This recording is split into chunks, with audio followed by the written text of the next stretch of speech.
on this oval that, by the way, if you recall last year, he didn't even get going. The hybrid took, something happened to the hybrid, and they had to take the car behind the wall. They changed it. He came out. Just wasn't a good event for him. They haven't ran fast here. But, man, he went out and absolutely cooked it to put it on the pole for tomorrow's race. And Alex Palou, needless to say, was very, very happy with the setup of the race car post-qualifying earlier today. It's hard to believe I'm witnessing this magical season. I know you're living it, and you do each race as best you do. But 12th career pole, Alex Palou, this has just been a dream season. Congrats on the championship. Well done. Here as the owner, Chip Ganassi, comes in, gives him a hug. Fantastic run.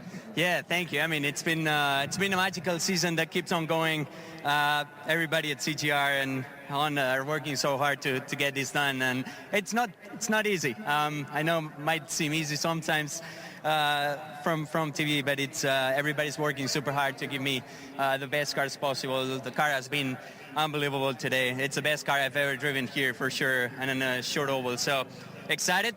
Doesn't mean much. It just means that we're going to have a good view heading into turn 1 tomorrow. But yeah, I'm excited. Big story prior to that, Davey, was the fact that David Malukas came also close to his first career pole. Yeah, AJ Foyt Enterprises, man, did they give him a race car, and did he drive that thing, man?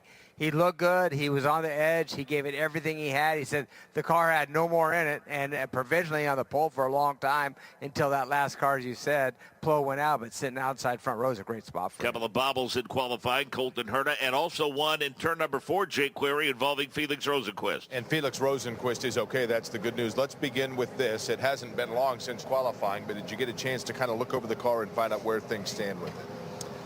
Yeah, I mean, it was some damage to the gearbox, to the floor and stuff, so left rear suspension, so quite a lot of stuff to get done in like 1.5 hours. I feel like they fired up a couple of minutes ago, so we might miss this low line session here and be back for the real practice. So I think we'll be in pretty good shape. I don't think we're going to miss out too much. Obviously, starting P27 tomorrow will suck, but you can do things here. It's always one of those crazy races, so I'm pretty confident. If we're quick, we'll find a way forward. You know, it's interesting you say that about tomorrow and having to start at the back of the field. Have you ever had a bad day, though? You always seemingly have this kind of complacent approach to everything that you do. How do you compartmentalize it to not let something down like that bleed over and affect the performance? Well, I think it's the worst thing you can do, right? Let it affect you too much. It sounds weird, but the best thing you can do is kind of just forget about it. I made a judgment call. I went in a bit too hard, and it's on me. But yeah, it doesn't change the fact that you need to move on from it. And I have a great team building the car back together. Obviously, I feel bad for them, and I feel bad for the fact we're starting in the back. But if you're quick, you're going to find your way forward. That's every oval has been that way this year, and I'm sure this one will be no different. I said, let's talk about this. You talk about your team. We now know that you will have the same team next year with Marcus Armstrong. The two of you will be back. Seems like Meyer-Shank Racing this year, I think, made really big steps. You had that technical alliance where you get a little bit more data. Let's talk about just next season and kind of springboarding into that and where you are in terms of the field of growth of this team. I think it's good that Marcus is extended. He's done a really good job. He's been super consistent this year, and he's always a good benchmark. Every session we're out there, I feel like he's putting down a good lap time, and he's kind of new to INDYCAR as well, and just getting better and better. And this has definitely been the year where he's kind of shown what he can do. And I think it's good for the team. Just have some consistency, stability. Everything will pretty much remain the same. And I think that's sometimes there's a big strength in that, just kind of doing the same thing, same people, same engineers, same mechanics. So I'm excited for it. I think we just keep building on what we've done this year. Even if things haven't gone always our way this year, definitely have some big highlights, and we've been really, really strong almost everywhere. So excited for it. Everything is getting underway here. It's a long session. Felix Rosenquist, best of luck in trying to get out there and get some laps in yet today. Yeah, we'll see if we get out there in a minute. So yeah, thank you. Felix Rosenquist. Mark?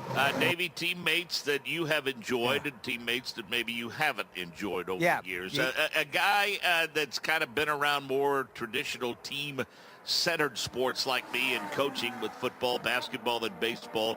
The mantra is always we before me, and it's a little thing, and these are little things that I notice a lot of these drivers, and no knock against them, when you see them, and of course, you folks listening on XM or Sirius XM or one of our other streaming platforms can't see it, but the folks on the video board can see it.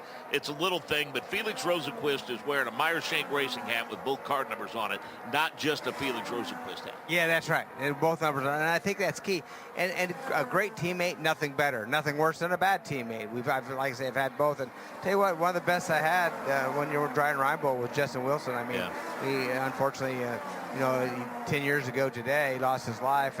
And what a class guy, what a great teammate. And I'll be honest with you, Paul Tracy was another good one. John Andretti was a very good teammate as well. We worked well together, and there's many more than that, but those are off the top of my head, some really good ones that you worked together because you did it for, you wanted to be fast and you wanted to beat them, but you wanted to make sure that the whole team was fast. So group number one is out on the track, and normally on these ovals, Davey, we call this highline practice, but it's really the lower line that they're trying to get gripped Yeah, up. that's right, and I think that it's going to be really good because if you watch races from the past, I watched them just really on the break and brought up a few on YouTube to see some past races in the 80s, 90s, and early 2000s of just where they were running, and they were running much lower before that patch was there, and seeing a few incidents happening. Actually, Jimmy Vasser wanted to go on that low line, and it got blocked a little bit. So that low line is key. I think that's where we could see some guys shoot down in there, get some grip down on that bottom low line, and really make it good. The second line is very good, and I think they're keep the track clean, and somebody's not scared, like I'm going to mention Connor Daly potentially, to go in that third line, even though they're not going to run up there. It's interesting watching qualifying in Indy Next by Firestone and also the NTT INDYCAR series. The fastest cars are the ones that pretty much run that middle groove between 1 and 2. It's really the middle groove, and it's really, it's just so strange when you're out there driving this racetrack. And you drive it down in there, and you're thinking, hey, I need to be at the bottom, but the car just doesn't really want to go down there. And it's not so much going, oh, hey, it's slick down there. It's just a situation where that it's a pretty good line around there. But I do think that once the driver goes down there and gets some rubber on that bottom line, I really think that could be the faster way around here. Yeah, there's no short shoot between 1 and 2 and 3 and 4, and it's pretty much an arc. And you stay on that arc, and it's relatively flat. I mean, the Indianapolis Motor Speedway is banked at 9 degrees, and this was just a tick or two over that. Yeah, and exactly right. And it doesn't feel like it's as much, to be honest with you. I mean, they both feel really flat, but this car just so long, to go around to basically that 180 degrees of all corner. It just takes so long to get through, and that's one thing that makes it difficult. We're on board right now with Santino Ferrucci. He really, he's showing what the line is, and if you watch him right now, Mark, you watch him turn in, he goes to the bottom of the racetrack, down at the apex, he starts coming off that patch, and go back. That is what we're used to seeing on an oval racetrack, but until it gets rubbered in, they're all above that. So not really dialed in here, Davey, on time and speed reports because of the process here. And as we mentioned, these teams offer 10 sets for the weekend of Firestone Firehawks. They all get an extra set for this session. But again, explain why and what the goal is for giving them a set to where the compound is not the same as the compound they use in the race. They have a little softer compound on these tires, and they just made a quick front wing adjustment on Santino's car before they send it back out. But they're a little softer, just so they wear out a little bit quicker. It lays the rubber down a little bit faster on these corners, and it just rubbers it up, and that's why they have them a little bit softer, just so it'll wear the tire out faster. It lays more rubber down. Same for everybody. They're not going for speed. They're just trying to make this better for the race. And another thing that I observed that we talked about is how short these pit spots are, Mark. And we've seen when Santino left how tight it was to get in and out of there, and he went to go around the car and actually basically almost stalled a little bit trying to get out around the car because they're really short pit stops. It's going to be, that could play into tomorrow's race somehow as well. That was not a subtle exit. No, that was not subtle. I think he's coming in again. Yeah, so 5 minutes left in this particular group. And again, we'll divide the field in 2 groups. Anybody surprised you in qualifying that you thought might be a little faster? Yeah, if I go down through the list there, well, obviously, the obvious one's Colton Herta, who almost spun, but you got to give him a lot of credit for not hitting the wall or crashing. That's definitely one. And then maybe Armstrong. And I say that, not Armstrong, I'm sorry, Erickson, because he was really fast in the final warm-up, or not the practice this morning.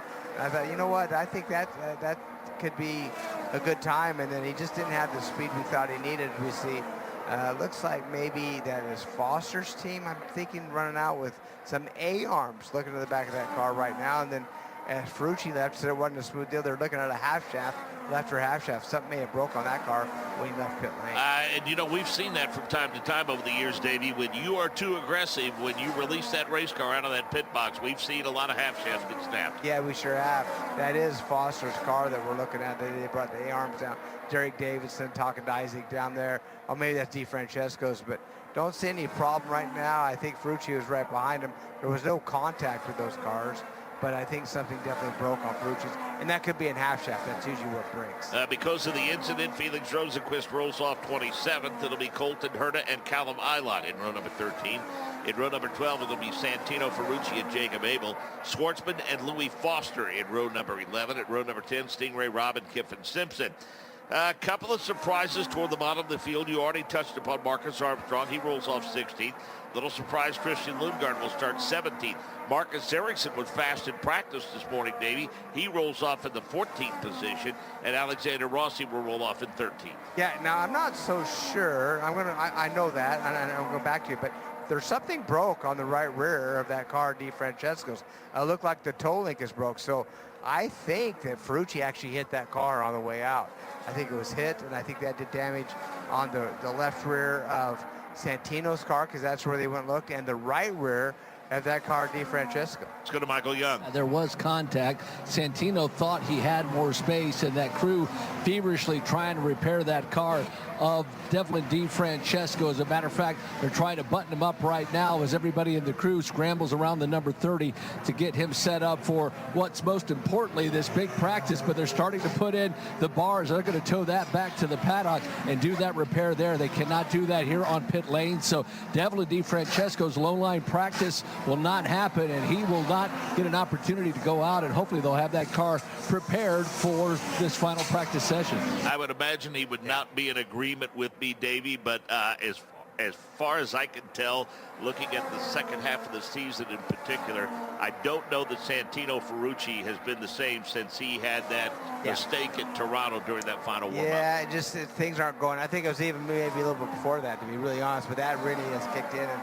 just not good. And nothing that you could do on these warm-ups like this, where only half the field's going out, go ahead and pull the back of that car over if there's somebody in a pit, you know, just to try to be a little courteous, because they are so tight. It's not race simulation, but boy, that's bad news for both of them. Michael Young. Unfortunate circumstance out there, Santino. What happened with the 30?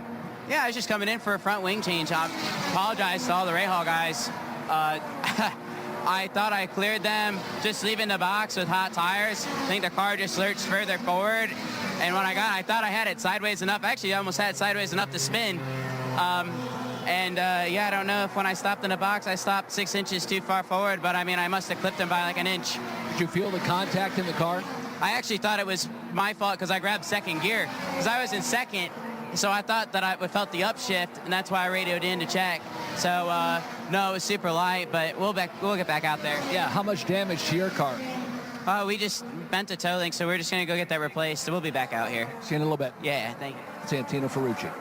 Yeah, that's exactly what it looked like happened. And that's back to these pit boxes being so small, and maybe give, you know, a little, man, like I said, I don't know how to fix it. These pit boxes are just small, and that's part of it. And Santino didn't do it intentionally. He went a little about 6 inches. That tells you he went 6 inches too long and didn't have enough room to get out of his pit stall. Though that tells you what's going to happen in tomorrow's race. Well, I mean, let's face it. You know, I think as we look at it with the naked eye, I mean, it looks like there's plenty of room in those pit boxes. But bottom line is this: when you have a car in front and a car behind you, you're literally threading the needle. It's tight, and you look from the front of the pit boxes to the back. It's jam-packed. There's no work. Now, if there's 2 cars less, and you give everybody an extra foot foot or so of pit space, it makes all the difference in the world. But right now, this tight pit area makes it very difficult. Back to some of those drivers that did not have good qualifying performances. We talked a little bit about Christian Lundgaard, 17th, Davey, Marcus Armstrong, 16th, Marcus Ericsson, 14th, and Alexander Rossi, 13th. Yeah, now Rossi, we thought that was going to be a good run for him, but it ended up not being. His teammate, actually Rasmus, did pretty good, but Rossi needed a really good run. Now, Scott Dixon surprised me a little bit. I shouldn't say that because, you know, we're used to seeing him towards the front. He just hasn't had that kind of year. But then when he gets, I think it's a 9-spot penalty because this is on ovals. That's right. Yeah. It's been pretty good. We're watching Joseph Newgarden come off of turn number 4 right now, and pretty good day for Team Penske so far, Davey, and it looks like that they could have as many as 3 cars in contention for race day tomorrow. Yeah, that's right. I think so as well. I think all 3 of them are really good shape right now. They're used to winning. We're used to seeing them up front.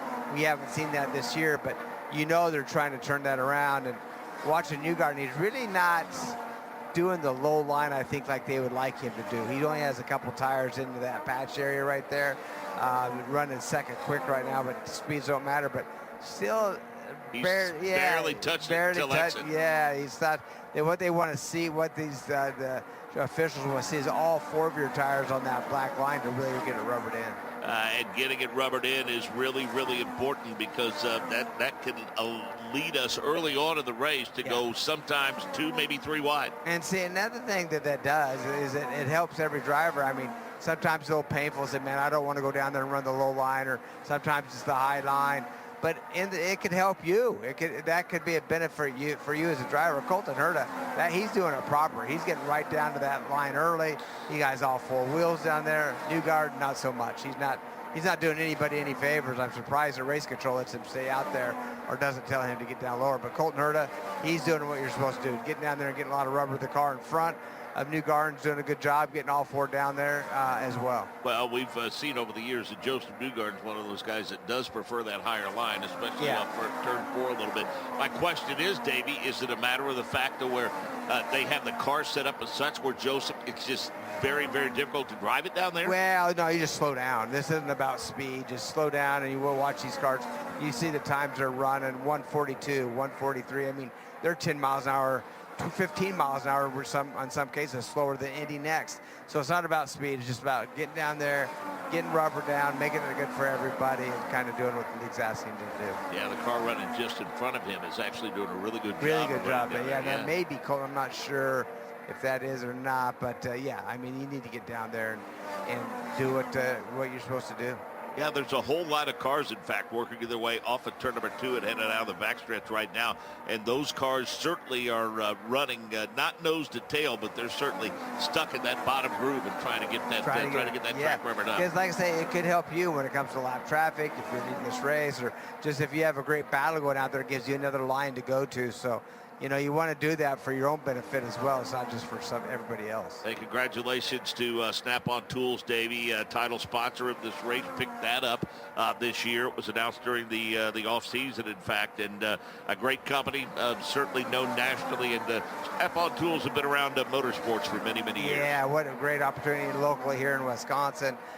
It's great to have them support not only INDYCAR, but this track, this event, and a race car of Joseph's. And the car in front of us actually, Pato Award is the one down at the very bottom. They're really doing a good job. But it's always good having a brand name like that, or a household name, part of our game.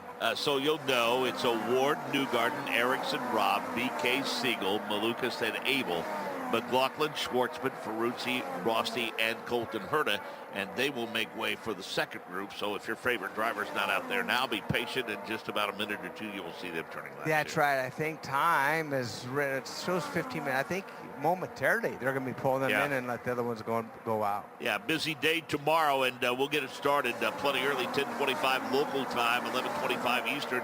Complete coverage of the Indy Next race, the penultimate round for both series, in fact. And then we'll take the air with pre-race festivities at 12:30, 1:30 Eastern tomorrow for flag-to-flag coverage of the Snap-on Milwaukee Mile 250. So looking forward to having you join us throughout the course of the day tomorrow.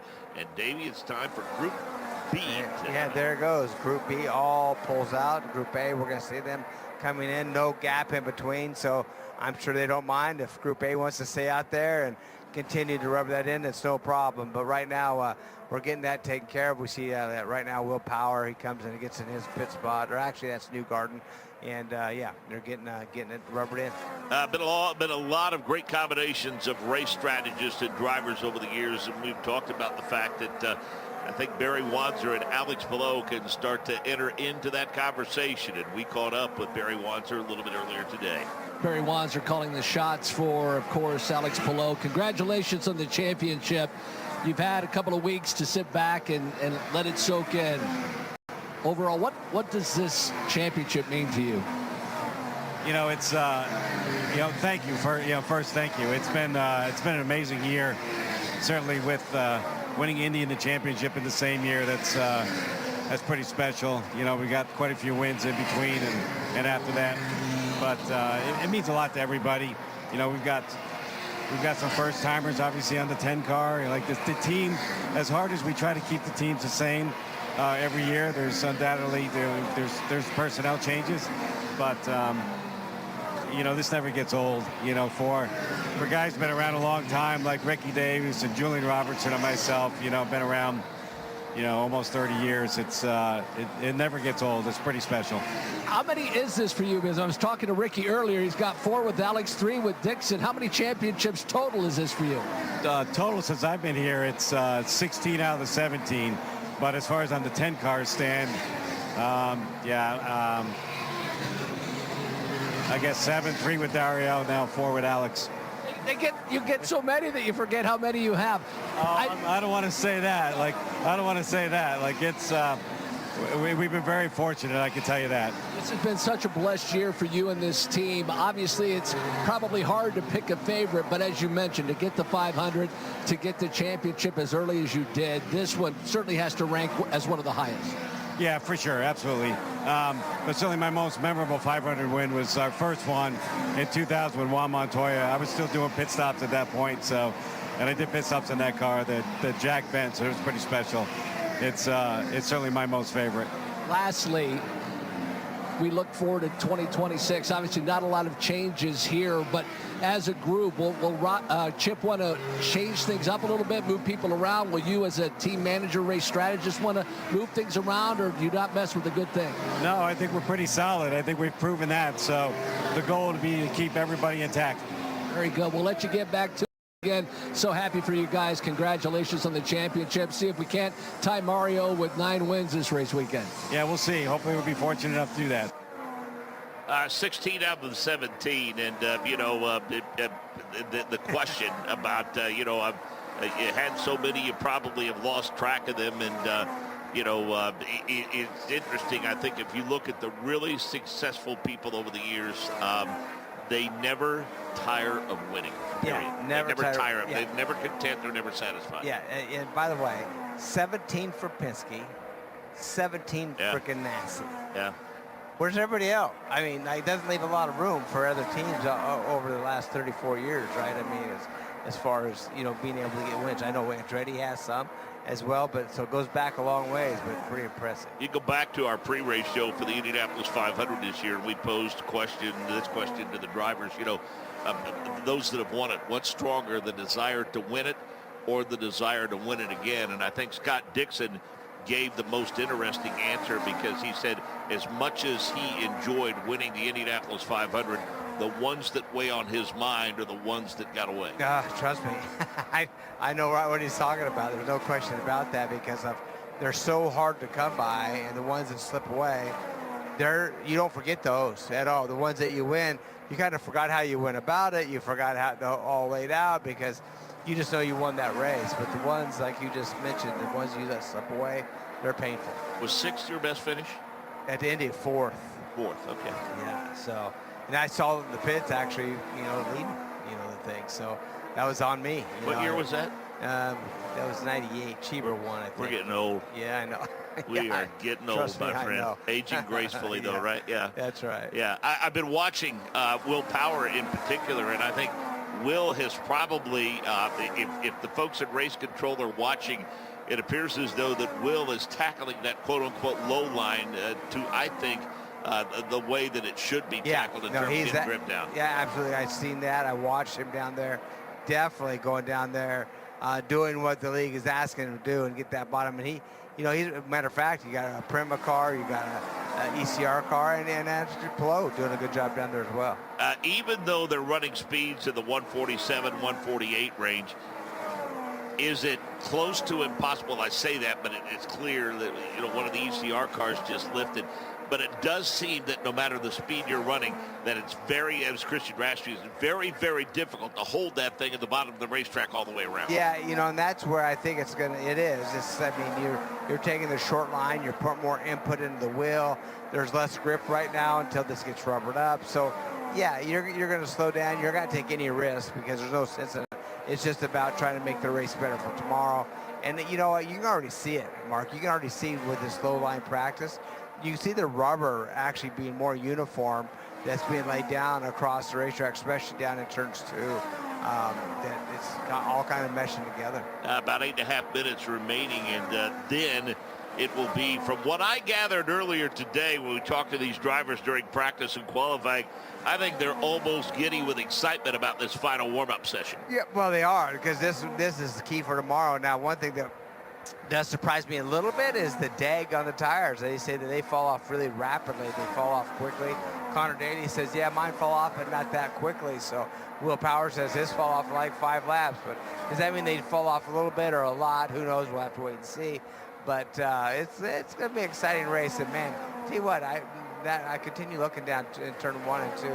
And it really, you can see that patch on the bottom of the racetrack really looking good with the rubber on it. And that's the whole key in what they're trying to get done. So conventional wisdom tells us, Davey, that you know, as long as we don't get any pesky showers move through here in the overnight, which I don't think that's expected. If they get it, it's supposed to be late in the day tomorrow, but that tells me that the Indy Next by Firestone drivers might find the grip level to their line. Yeah, they're going to find it too. It's just a matter, you know, guys like Hauger. Don't worry about him. He'll go down. He'll search around this racetrack. He'll find the fast lines, and some of the other ones they'll probably start following around, maybe motor down there and try to get that little shot, because also it may make their car come alive. You know, I remember one of my first national wins in a super modified. It was at Portland, Oregon during the INDYCAR weekend, but it was an oval track across the street, and I tried this different wing combination, and I really thought it was going to be the hot ticket. Well, I'm running like in 9th and 10th, and that's kind of where it's going to be. Well, in that racetrack, there were berry bushes that actually hung over the back straightaway wall, and it kept hooking the side plate of my wing, and it actually finally pulled the side plate and the top stage of the wing off, and I went in the corner, got a little loose, the yellow flag comes down, I went, what's the yellow for? And I come by, I see my side panel and top stage laying on the racetrack. I go, oh, that's mine, so I don't know what to think. And I went from 9th right to the front of the race. I mean, I won the race, and there was no rule of having, they had a maximum wing, but not a minimum wing. But I learned real quick, I had just way overwinged, had to move back too much. And it teaches you, sometimes accidents teach you how to go fast. And again, looking at Will Power from the INDYCAR, and he is really doing a good job of getting to the bottom of the racetrack through those turns. We see Kippen Simpson, and Kippen Simpson got low at about the apex of turn number 2. Yeah, right now he's, you know, and what I like is that softer tire that Firestone is providing all these teams, team 3 and 4. He's all the way down to the bottom, then moves up. Really good job, and it's working because that soft tire is making the track look more uniform across. Even though there's that patch on there, you can tell there's rubber on it. All of the drivers, especially ones that you know, did not qualify particularly well, they've all said that you know, obviously you want to start up front, but if you can't, they feel like that this is one of those tracks where it's a long race, and your qualifying position doesn't necessarily eliminate you from the chance of having a good day. Yeah, that's exactly right. So, and that's one great thing about oval racing is you don't have to start in the front. The passing zone here, as we talk about on road and street courses, we say, hey, the passing zone's going in after this long straightaway or these few corners. We're on oval. The passing zone's the entire way around this racetrack. It's just everywhere you can look at. So to have the grip there and to have guys like Connor last year, really, I mean, he really got brave, went up and tried stuff out, and it worked, and the car hooked up, and I give him a lot of credit, and I think we're going to see that again. 5 minutes remaining in this session, and as we look out over this Milwaukee Mile, Davey, I think you said this before we went on very early this morning. You said, as I look out over this paddock, you see all the campers, you see the paddock, you see the cars parked, and the haulers parked in the infield. You said this has a look of a proper paddock. Yeah, this is a proper paddock. I mean, it just looks great. I look down over this, and this is a 1 mile track. It's a nice big infield, and it just looks good. Very professional. It's full. There's some excitement, and then once I looked directly down at the amount of people over here on a Saturday to watch qualifying, I was really impressed. Well, and I think one of the keys is, you remember when we were here the last time before Penske Entertainment worked with the State Fair Commission and local government, all the folks that worked together to bring this racetrack back. All of these things that you see behind us that are open during the fair, none of that stuff was open. That's right. And now it all is. As a matter of fact, my son happens to be a huge Green Bay Packers fan, and there's one of the vendors from the State Fair who has stock left over. He opens up during this race weekend, and I could get a pretty good deal on a Packers shirt for my son. Yeah, there you go. Perfect. No, it's really exciting because there's a lot of movement, a lot of action. And by the way, it is fun back there. They really have some cool-looking buildings and restaurants and entertainment, and really a lot of fun. And really good bratwurst, too. I yeah, can speak you to found that. that That's what I had for lunch earlier today. Let's go down to Michael Young. Yeah, with Devlin DeFrancesco, a good-looking race car that shouldn't be sitting back here in the paddock. This right rear damage that the car incurred with the contact with Santino is a lot more extensive, I think, than anybody thought. Yeah, it's just silly, really. It's practice. You're leaving your pit box. Like it's just silly. I don't really have any other words to explain. I don't know why that happens, but anyway, with everyone on the 30 F-Tech Honda is working hard and fast to get this number 30 car fixed, and hopefully be out in practice too, and ready for a strong showing tomorrow. It looks like the entire right rear of this car had to be changed, upper, lower A's, everything basically. Looks like it's stripped down. Yep. It's not ideal, for any of us, but what happens. It's, we just, we keep working on, and we move forward. Talk about the difficulty, and I just saw a replay of Alex Palou with Will Power, and Alex nearly made contact with a crew member. It's not easy sometimes getting out of these pit boxes, especially if you overshoot your box a little bit. Just the mindset and what you are aware of when you leave a pit box, and how much throttle you can actually give a car before you actually know you've cleared the car in front of you or the crew in front of you. It's funny you bring that up. I was just talking to Ben earlier, my strategist, and leaving the pit box in practice one, I had a bit of a close one with McLaughlin. But, in a racing situation, I understand, right? You're finishing your pit stop, you're trying to leave as quick as possible. But, it's practice too, right? You're going out for another run or a rerun, and there's no need to be doing that in practice. But, it's definitely difficult, especially here. Well, the crew's doing a great job. Look forward to seeing you out there a little bit later on this afternoon.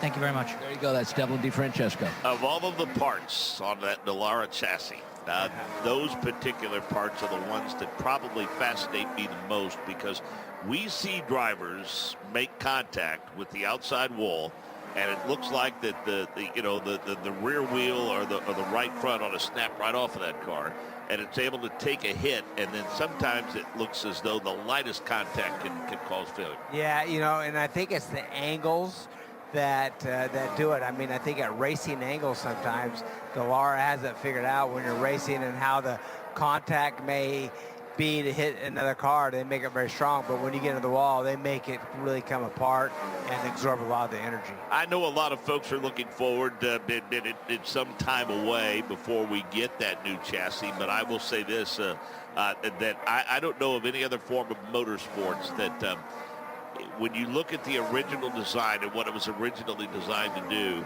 I think all in all it's performed rather well, and they've continued to massage it, considering what they've added about 200 plus pounds of weight to it that it initially wasn't expected to have. 225 plus, a little bit, and fairly high, and behind the engine and the bell housing, so not in ideal places. But I'll tell you, everybody's going, hey, we need new cars, but these cars, I mean, a new car, yeah, fine, I'm good with it. I think Dallara can build a way better car to be more competitive, to distribute the weight a little bit better. But I'll tell you what, they've done a really good job of, from what this car looked like originally to what it looks like today. Still puts on great racing. Group did a nice job of adding grip to the bottom of the racetrack, and got to give them a lot of credit. Will Power was one of those that we were most impressed with throughout the course of this session. Now we have about a 10-minute break before we get the all-skate, and folks that are here should know that you're going to get a really good preview of what things are going to look like on race day tomorrow. All these drivers really anxious to get these cars out on this Milwaukee mile and see how they perform in race trim, and see how they perform with the full loads and what the tire deg is like. While we have some time, let's go trackside, check in with our good friend Eric Smith of INDYCAR. He's going to talk with Jay Query about the INDYCAR Fantasy Challenge driven by Firestone. Exactly, and this, the penultimate race of the season. Let's begin with this, Eric Smith. We've talked to you each and every week throughout the course of the year about this Fantasy Challenge driven by Firestone, and just because we're towards the end of the year, somebody that is a late arriver, still an opportunity to get involved. Yeah, they do it weekly with prizes, so you can get involved for this weekend and next weekend for Nashville, and you're not going to be a penalty for getting in late, so you can still chime in. You got 2 more races left to join the prize. Speaking of penalties, one of the things that's interesting is we talk about the fact that you get additional points, if you will, for a driver for passing in terms of where you start the race, where you finish the race. When you factor in grid penalties, that becomes important as well, because you might see somebody that is starting somewhere that's not necessarily symbolic of how good their car is. Absolutely. Scott Dixon qualified up front. He's got a 9-spot grid penalty. So he's going to be coming from mid-pack. We saw what he did last year. He climbed all the way up to the podium. They all said expect a similar race tomorrow as we saw last year, so he's a guy you're going to want to take a look at that's facing a grid penalty that could climb through the field. What's been the most fun thing for you, Eric, about putting this together each and every week, and maybe kind of analyzing and creating the different challenges, the salaries, everything else? That's just that, just playing around with the salaries, playing around with passing points has been fun. Who climbs through races through specific disciplines, whether it be a road course, street course, oval. So that's been kind of fun to play with, because it's not the same guys every week. So you've got some room to play with, and also you might be able to use guys for a certain amount of races, whether it's 1 race, 2 race, 3 race. So you kind of play around with how many races you want to assign that particular driver. Who exactly designs the salary for a driver from one race to the next, and how exactly is it determined?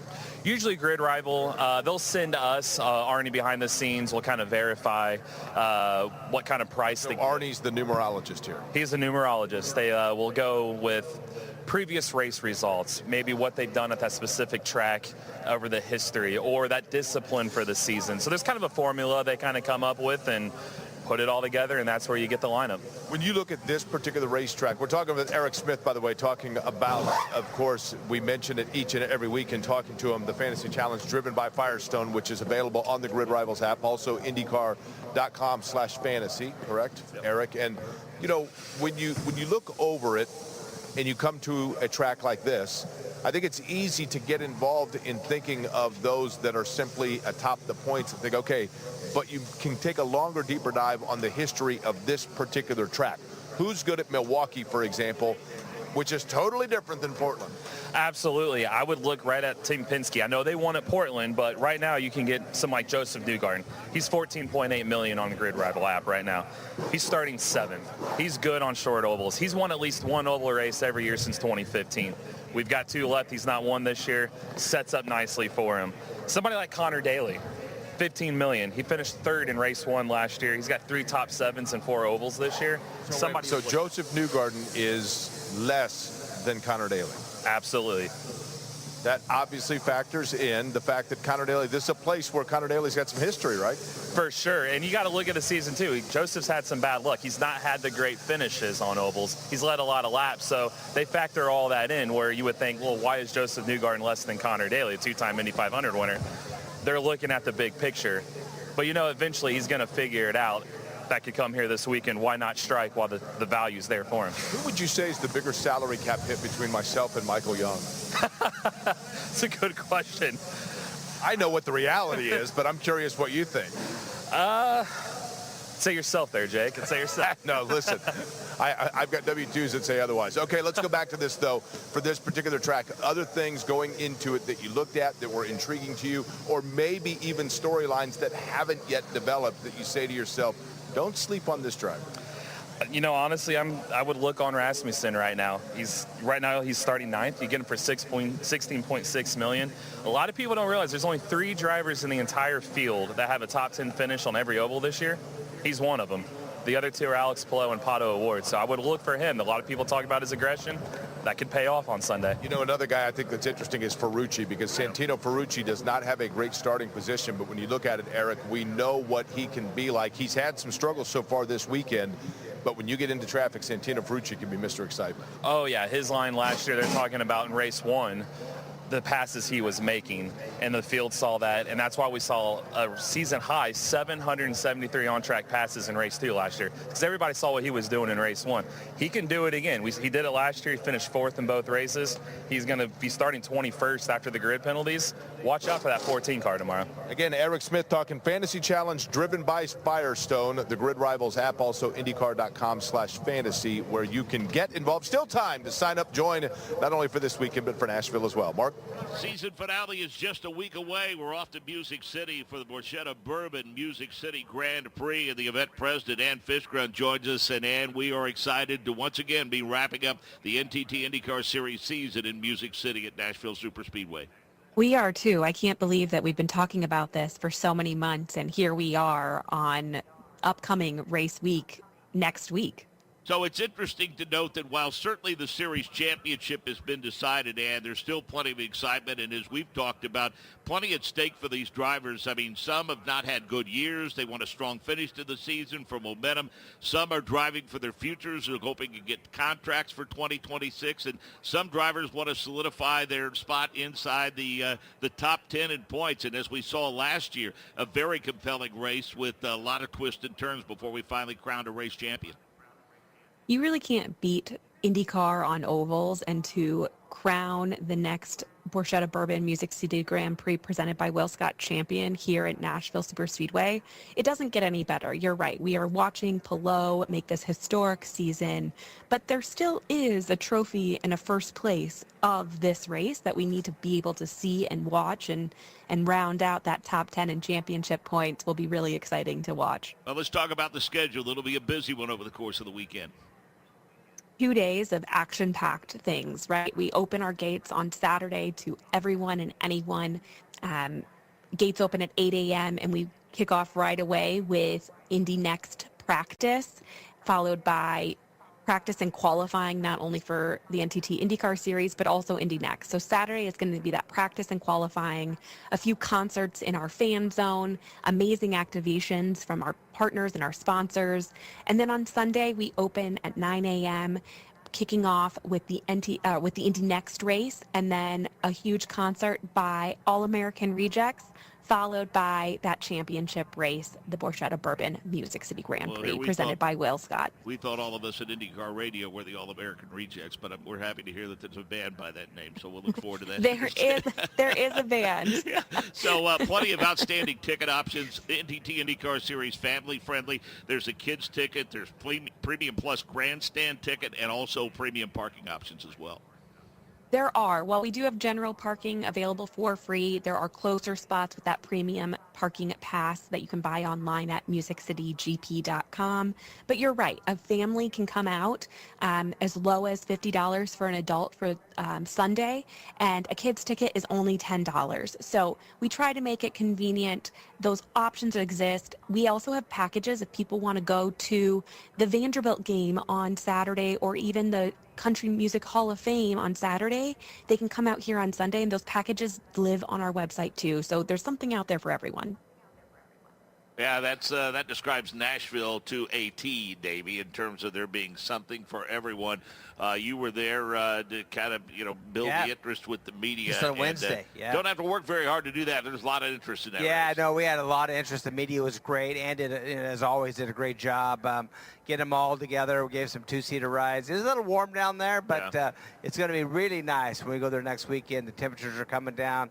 There's plenty to do down there in Nashville, and there's plenty of time. Matter of fact, you know, we get done, you go downtown and then have a little fun and then come back Sunday for the race. Yeah, I think Middle Tennessee State has a college football There game, which is not far from the racetrack. Vanderbilt, as she just said, is not too far from the downtown area, and they're expected to do big things in the SEC this year. And, of course, there's you know, Broadway and all of the bars and restaurants and whatnot. And there's the Grand Ole Opry not far away, the Country Music Hall of Fame, and something for everyone throughout Music City. Yeah, that's right. Plenty to do there. Everybody wants to go, actually. I've been getting a lot of calls, actually, for people wanting to come to that one. So hoping for the same. Hoping everybody not only comes here to Milwaukee first to see this great event tomorrow, but comes to Nashville next week. Well, you know, considering how long it had been since the NTT IndyCar Series had been there, and I know they did some testing and whatnot, but, you know, I was totally blown away by how good the racing was a year ago. And let's face it, I mean, we face some street courses where, you know, a concrete surface figures somewhat prominently into it, but we don't race anywhere else. It's all concrete like that. No, very bumpy. There's a big bump coming off turn 4. It's still there, manageable, but still there. But it's bumpy all the way around the racetrack. But I'll tell you what, the facility looks brand new. They've done an outstanding job. It's been there a long time now. It was dormant for quite a while, and they've fixed that place up. They have great. Everything's great there. They're from the restrooms to the vendors to the concerts, the races. I mean, they do a great job. 1 hour session now, the final one before we go racing tomorrow. It is green, and we expect it to be a busy one. Davey, we made reference earlier to a good friend of yours and a teammate of yours that we lost 10 years ago. Yeah. It was here in Milwaukee, in fact, the last time I really had an extended conversation with Justin Wilson at the hotel, and just one of the nicest people that ever walked the face of the earth. And along those lines, our friends in the NASCAR world mourning the loss of an absolute giant, probably as great a promoter that ever lived, and Humpy Wheeler. Humpy Wheeler, yeah. And I put a tweet out there just going, you know, I met Humpy. He's such a good guy, always happy. But, you know, I've done a lot of promotion from racetracks to series, and I've always looked up to him. And I looked what he did. I go, don't reinvent the wheel. Do what Humpy did, because this guy, he knows how to bring entertainment. He knows how to put programs together. He knows how to make it great for the fans.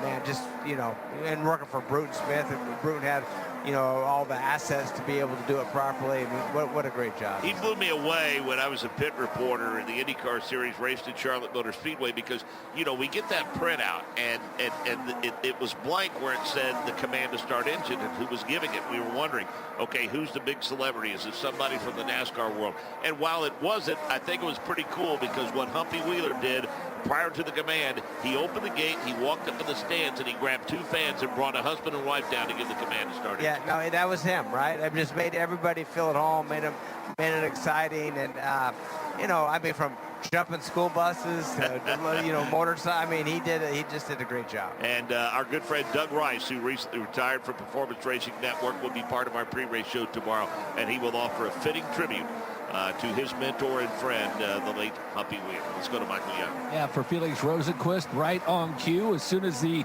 green flag came out, they lowered the car off of the stand and quick jacked it.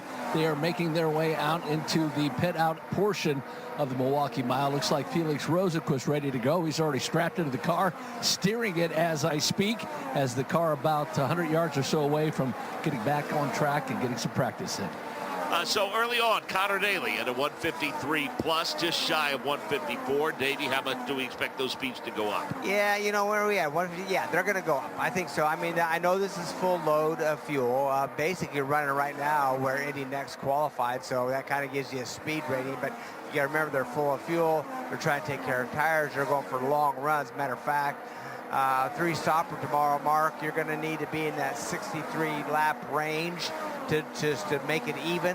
Now, you can go farther than that on fuel, so strategy is going to play a part of it, but I think it might be on tires, so they may make it equal and pit on those 63 lap marks just to keep tires underneath them. 3-car teams are going to benefit from the session, Davey. We expect to see them running quite a bit in unison, although you might find some willing partners outside of your own race team.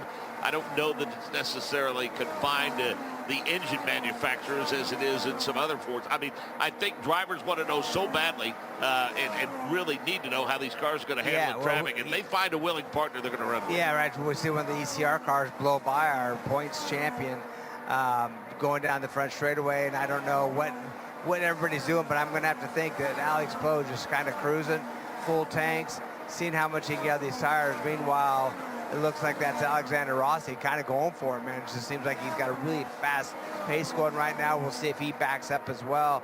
And another thing back to tomorrow's race, if these tires fall off too much, you may throw an extra pit stop in. You may go to a forced stopper just if you lose too much because you don't want to go a lap down. And folks, you've probably seen it. You've seen the video, or those of you that have access to the pits have walked by. You talk about tire deg. Well, one of the interesting ways in which I don't know who developed it, it'd be funny to figure it out. Maybe, as they say, we could Google it and find out. But it's always cool after a long run to see those crew guys and gals take those tires over the wall. They get that torch out, they get that putty knife out, and they scrape that layer of whatever that is that builds up on the tires. And that's one of the ways in which they determine what the tire deg is. Yeah, what the tire deg is, so they can see the wear marks on them, and then they'll put them right back on. Trust me, I've done way too many tires. It's not fun. And I think when I first went to Indy, that's like polished wheels and clean tires for Billy Vukovic III, you know, and still doing it today in our short track stuff. But you're right, it's just a little propane, a little heavy-duty putty knife, and clean them off. Yeah. And when you see them, when they're stickered, if you will, and they still have the sheen on them, you can look and see there's dimples that go across them, and that's how they determine that's what we call our wear holes, and that's another thing. Once the tires start wearing down and those holes may fill up with the rubber in there, you just clean them off, you get that deal. Another thing, if the tire doesn't have they need to get more laps out of the tire, it doesn't have the full life gone, you clean those off just because it keeps them round, keeps them balanced, and things like that. One of the things we talk about, we spend so much time focused on the compound and what the deg and the wear is like. But I think what doesn't get enough credit by Firestone is the construction of those sidewalls. I mean, they are unbelievably durable because the load that's put on those sidewalls is absolutely incredible. Yeah, you have a 1,400-pound race car basically that, if you put it on a ceiling, it would stick there. So that just tells you how much downforce they have, and the G-forces that the tires, the downforce of these cars are producing on the sidewall tires. It is absolutely amazing on how they make a tire to be able to withstand the speeds and the loads that we go through, and that is a big part of it. Daly, currently P1 at 153.803. Paddle Ward second fastest at 153.582. Armstrong, Rossi, and Lundgaard the top 5. Malukas, Ericsson, Pillow, VK, and Dixon the top 10. Then Kirkwood, then Newgarden, then Power, then Foster, then Ferrucci. Rasmussen, McLaughlin, Robb, Eilert, Schwartzman, Rahal, Colton Herta, Nolan Siegel, Jacob Abel, and Kiffin Simpson. And obviously frustrated Colton Herta, Davey, after qualifying earlier today when he lost it between 1 and 2. Yeah, it'd be a few cars behind him, I think, with grid penalties for engine changes. But yeah, very frustrated, laying it down. I mean, like Rosenquist did, and 2 drivers are going to be in the back of this field, obviously, when this race starts. Colton did not hit the wall. Rosenquist did hit the wall, but that's what happens. And another thing I want to just mention quickly, that bottom line, they're already working. I see some guys taking all 4 tires down there, and there's a speed time. They don't have to go down there at this point. Michael Young.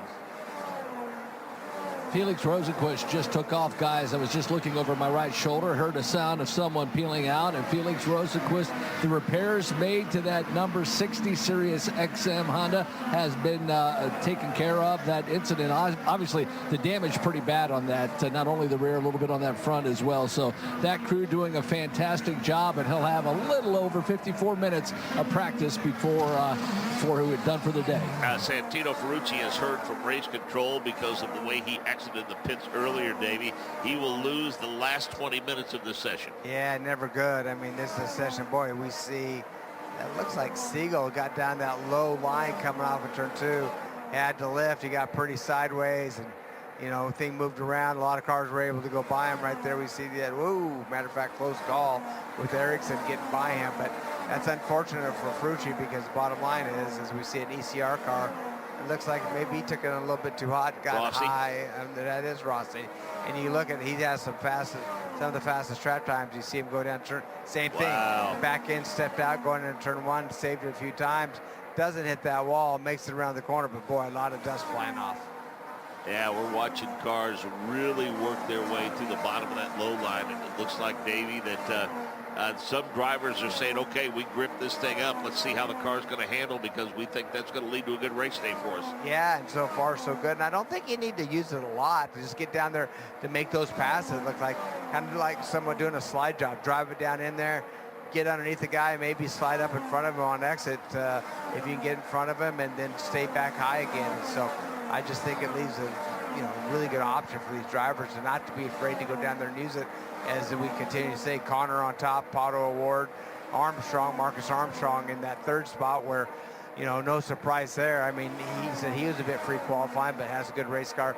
Rossi's in that fourth spot, but then we seen him. I think that he was going for it, and I don't think he was thinking about the long run too much, and about hit the wall down turn 1 and 2. Okay, you sit down in that office in these haulers and you start mapping out the weekend, and the ultimate goal is to obviously be very, very fast here over the long haul. So as you and I have discussed before, the key to that, for whatever the reason, even though these 4 corners are aesthetically the same and the front stretch and the back stretch are the same, if Davey Hamilton is going to have a good day at the Milwaukee Mile, which one of these turns, or where specifically, is he going to want that car to be working the best? Well, I really think that in turn 3 and 4, I think that's the faster of the 2 corners. I think if you keep your momentum through there and then really have a good opportunity on exit, it makes it a little bit easier to pass down in turn 1 than the opposite. I think turn 2 is a little tighter, a little skinnier. It makes it a little bit harder to pass in turn 3. So I think turn 3 and 4, keep that momentum up, keep the speed, try to make a run down this front straightaway. Santino Ferrucci, as we mentioned, loses the last 20 minutes of this session, but he is currently 15th fastest. Devin DeFrancesco's crew is working hard to make repairs, because as of right now, Davey, he is the only car that has yet to turn laps since Rosenquist is out there. Yeah, unfortunate for that team. I mean, as they said, he didn't do anything wrong, and maybe it's a situation, like I continue to say, these are really, when you're down in there and you're in that car, these are really short pit boxes, and maybe just for safety, if you're not being run and there's cars going in and out, maybe just swing your car closer to the wall so you keep out of harm's way. I'm not blaming them. I'm just saying for the future, just to be safe, keep it out of the. Well, I would say not to. I would make this observation though, and I think this is what Devlin's point was. Like right now, I mean, if you're working on hot pit stops, maybe an exit like that is a little understandable. But considering it was low line and speed was not at a premium, I think if Santino had it to do over again, he'd probably would have handled it. Yeah, and bottom line, he wasn't going to get out of that pit. So the best thing to do, say, hey guys, I'm not going to make it out of here. Right. Roll me back and let me get a run at it. That's exactly right. But you know what? Adrenaline's a big factor too, even in a situation like that. Yeah. There's no question. Yeah, no doubt. He thought, well, hey, he thought he could make it. 6 inches that he overshot the pit, and that's really all it took. Cause it only hit by like an inch, but look at all the damage it did to 2 cars. That would have taken 2 good cars out of this race. But I think the credit has to be given to the fact that we're quoting Santino Ferrucci here. I apologize to the 30 guys. Feel bad about it. Yeah, he did, but you take it, but sometimes like, okay, enough. Like let's not.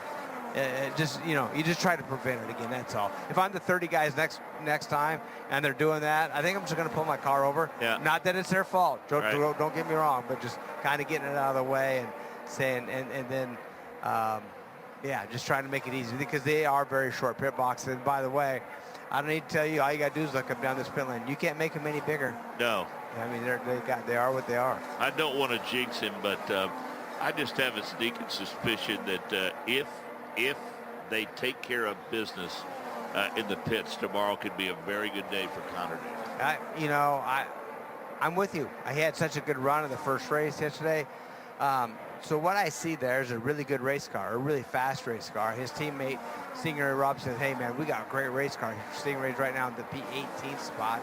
He feels like he's going to have a good day tomorrow. And now the whole key is you can't make any mistakes, right? He has a fast race car.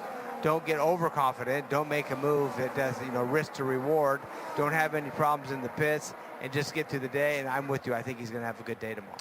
He's currently P1 at 153, 154 now, Davey. He's pedaling it a little quicker, so he's at a 154, 151. Award second fastest at a 153, 582. Yeah, and so I'm looking down at some of the laps. He's got 14 laps is all he's ran. That's Connor Daly. Pato Ward at 29, Rossi 30 right now, Lundgaard 30. A lot of these guys that are doing that long run right now up in that 30-lap range, and that's going to be the ones to find out how this tire day is going to work. Jake Query.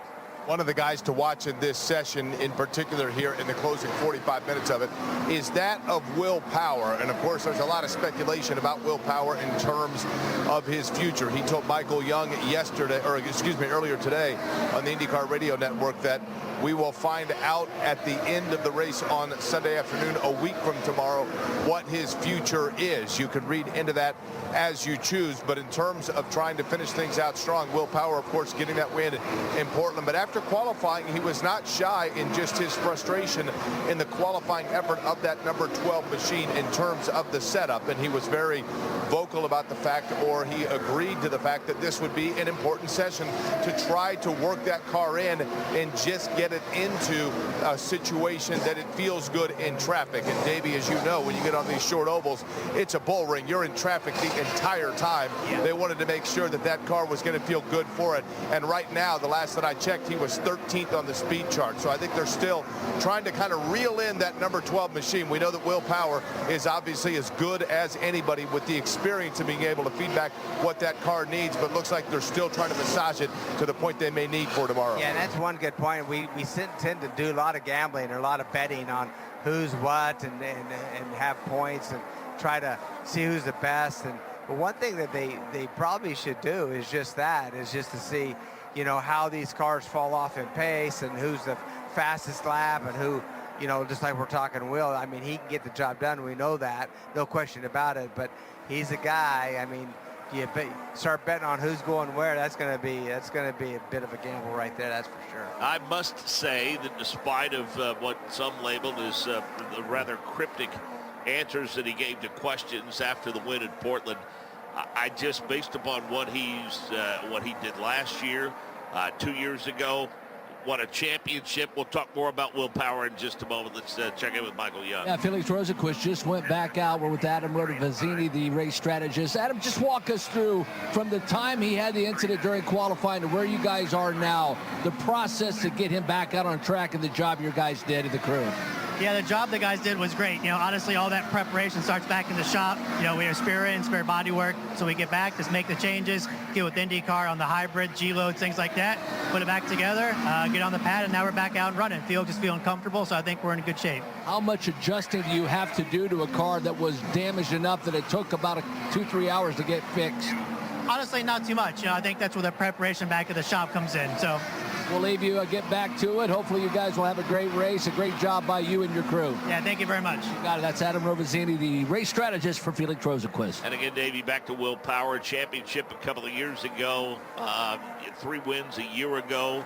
The only win for Team Penske this year, I think, still very much at the top of his game. Yeah. And I would be surprised if he doesn't squeeze at least one more year out of Team Penske. Yeah, well, I'd sure like to see it. We talked about that before, and I think it'd be the best thing for the team and him both. But that's just me talking. And we did see him pit and do some change on that car because he got very loose coming off of that turn 4. I mean, it was a big wiggle down there. He's able to save it. His teammate, Joseph Newgarden, passed him at that point. But right now, they're only 13th. That's Newgarden, Power 14th on the speed chart right now. Their teammate, let me see, where is there the Penske car? Scott McLaughlin's 18th. Where's he at? Oh, there you go, 18th. So not good under race conditions right now, racing right now. You know, it's interesting to note too, Davey, that as Dale Coyne told us in Portland, Dale was pretty confident in the fact that he didn't feel like that there was going to be a ton of movement. At least that's his hope,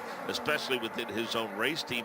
And I think what it boils down to, as much as anything, that doesn't another domino have to fall somewhere that's unexpected in order for Power to move on? Yeah, I think he's the domino. I do feel like he is the domino. I feel like everybody's waiting, kind of seeing what happens to Will Power, because once that happens, we know that Malukas is going to go away from the Foyt team. We know that there's obviously an opening there. We've heard stories like Connor Daly maybe going over to the Foyt team. Been there, hasn't he? Yeah, he's already been there. Maybe, but he seems pretty happy with the team he's with right now. But then we also heard Dennis Hauger Andretti may put him under the Ilco's banner. So there's a lot of rumors out there. But I think the domino that needs to fall is Will Power.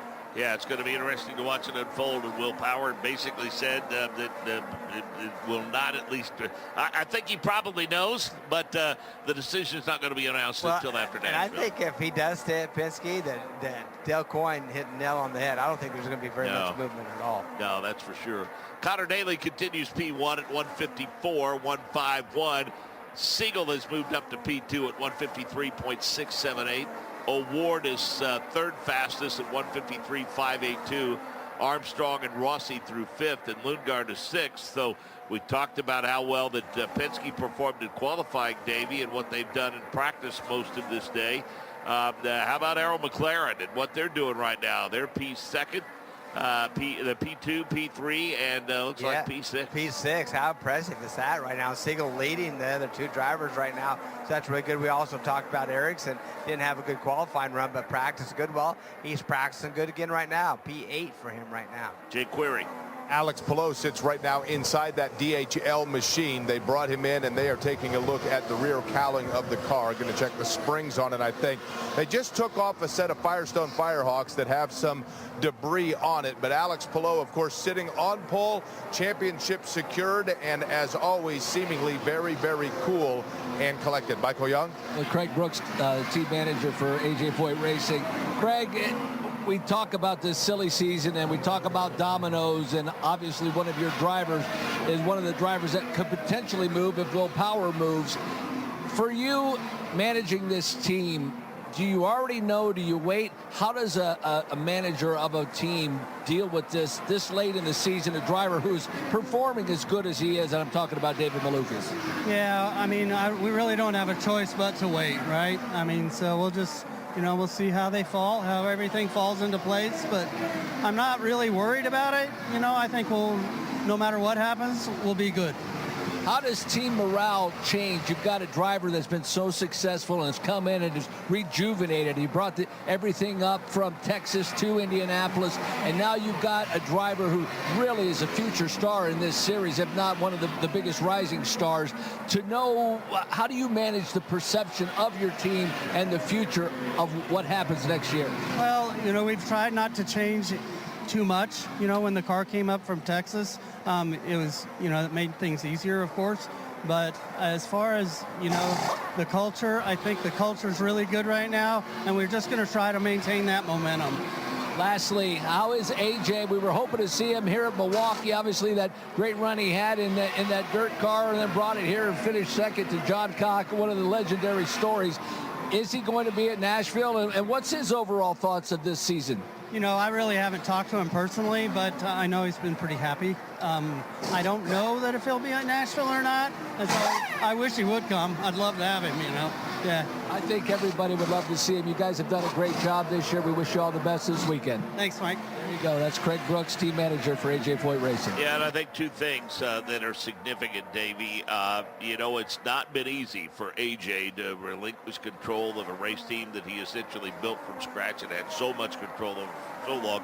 You know that as well as anybody, having driven for him. But Larry has been able to slowly but surely take over guiding the fortunes of that race team. So I think that's significant. Yeah. But I also think equally significant was the move that they discussed, and it wasn't an easy one for that race team to leave those Texas roots that have been dug deep and move that entire operation to Indianapolis. Huge surprise to me, and after talking to Larry and listen, and AJ really giving him the blessing, which was a bit of a surprise, because some of that team, we loved Houston and they had roots there. They didn't want to move to Indy, but AJ was able to keep majority of them busy, not all of them, but majority of them staying busy down the race shop down there. Beautiful race shop that they have, but just the extra travel they had.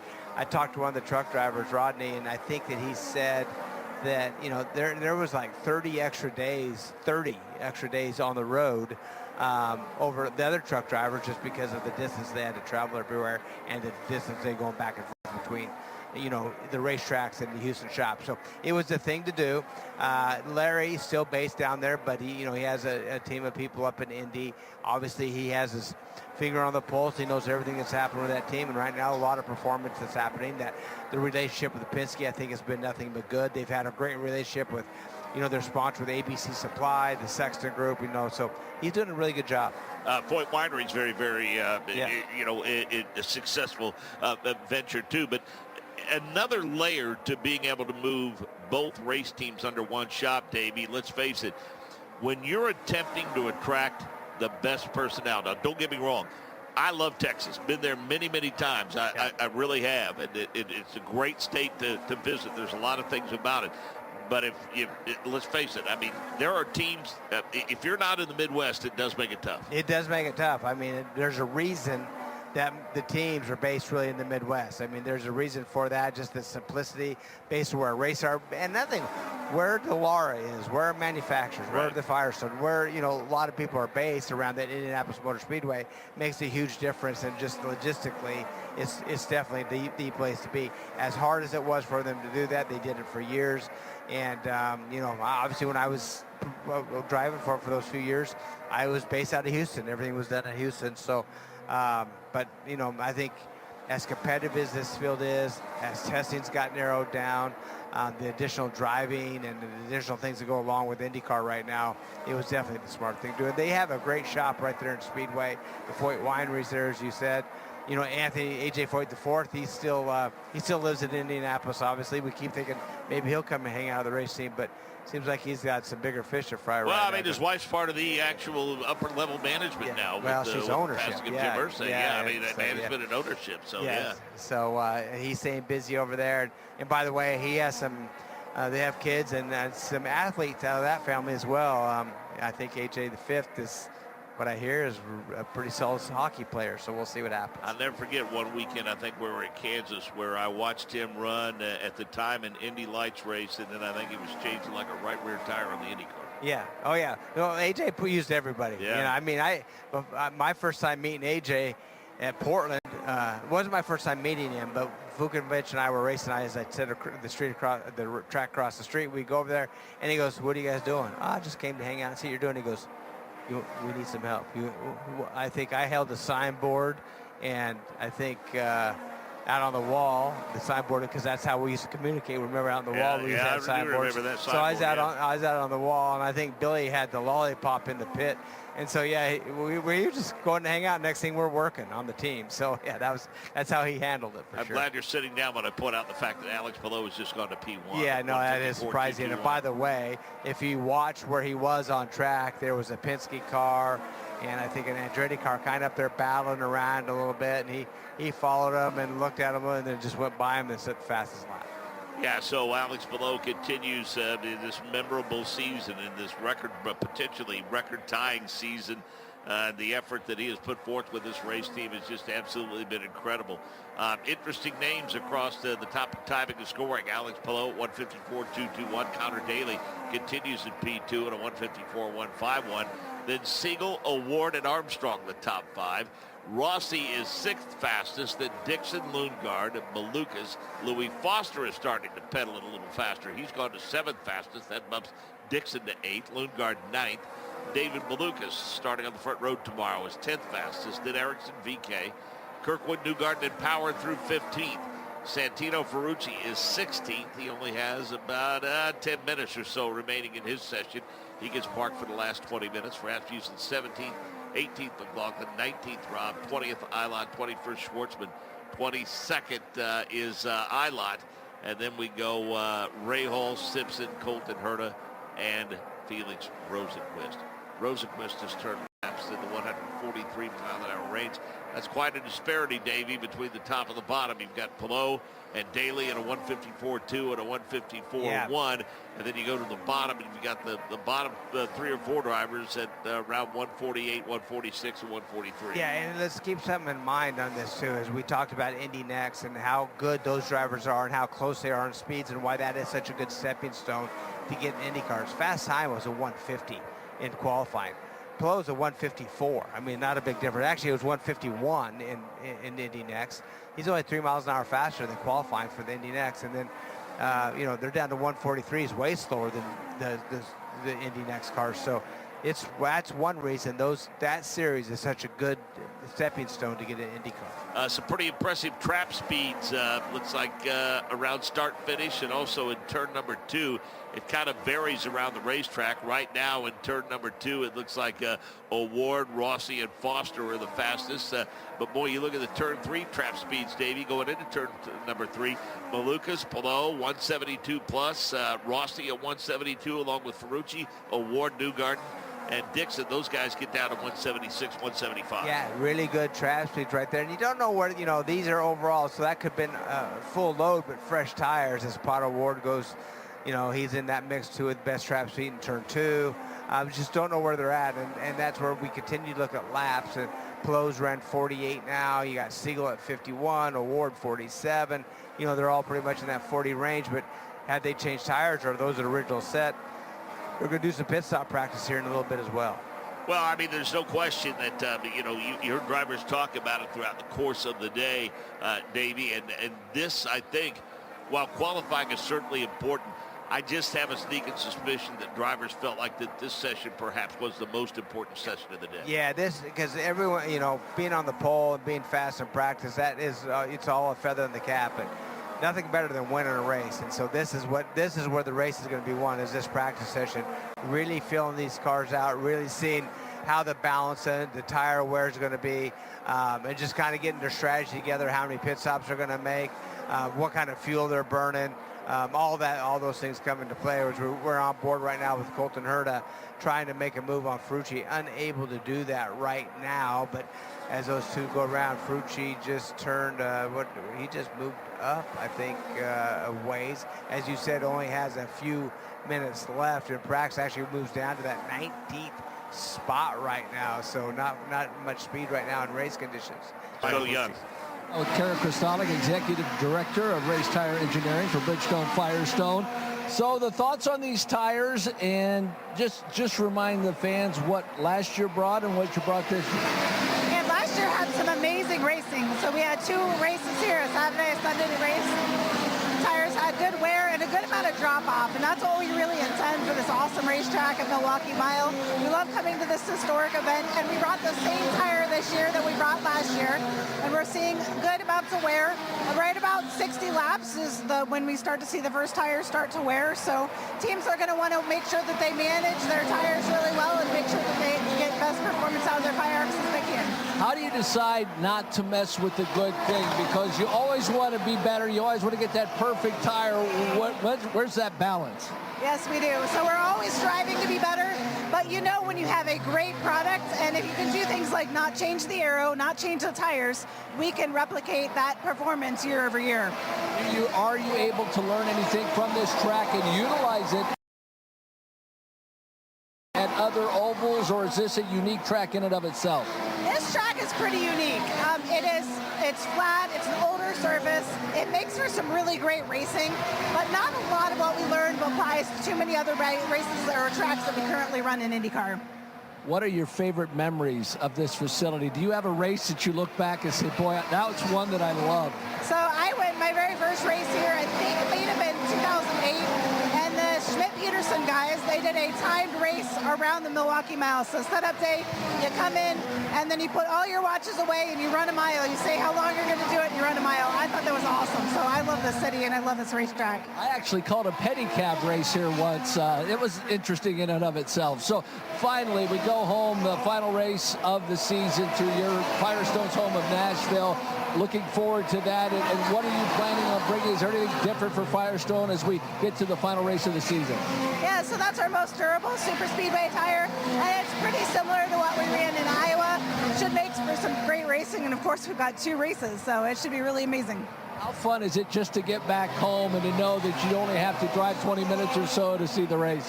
Oh, I wish, but us engineers are from Akron, so Mid-Ohio is our home race, but Lisa Boggs and the rest of the team, I'm sure, will be very happy happy to go home at night. I thought you were down in Nashville, so there you go. So it's not going to be as fun for you as for everybody else. Well, we love Nashville. The city there is amazing. Lots of great stuff, great food, got great places to go. We certainly love Milwaukee as well. Great job with the tires. Looking forward to the race tomorrow. Thank you for your time. All right, thank you, Michael.